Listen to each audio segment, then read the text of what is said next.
नमस्कार, माझं नाव आदित्य प्रल्हाद मंगल आहे आणि मला 12वीत कला शाखेत 84.83% मिळालेले आहे आणि मी समाधानी आहोत. मला इतके टक्के मिळाले. माझं नियोजन मी डेली कॉलेजला यायचो, सेल्फ स्टडी करायचो आणि माझ्या शिक्षकांची पण मला साथ लाभली. आमच्या शाळेच्या प्राचार्या दीपा पानेकर मॅडम, आमचे विभाग प्रमुख विकास सेडाम सर, आमचे मराठीचे शिक्षक Satish sir, Vineet sir, Meshram sir, Chavan sir, Roy madam, Wagh madam आणि इतर सगळे शिक्षकांची साथ आणि मार्गदर्शन लाभलं आणि वर्षभर मी सातत्याने अभ्यास करत राहिलो. सेल्फ स्टडी पण केली आणि रोज कॉलेजला पण येत होतो.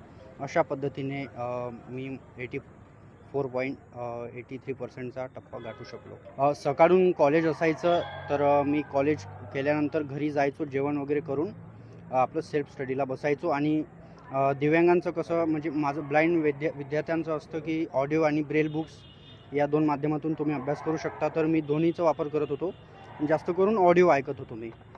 12वीचा जो सिलेबस असते त्याचा ऑडिओ त्या माध्यमातून मी अभ्यास करत होतो. मला स्पर्धा परीक्षेकडे वळायचं आहे आणि MPSC माझा ध्येय आहे आणि त्या दिशेने मी पुढची वाटचाल करणार आहे. MPSC मधून कुठल्या पदावर निवड व्हावी मला उपजिल्हाधिकारी.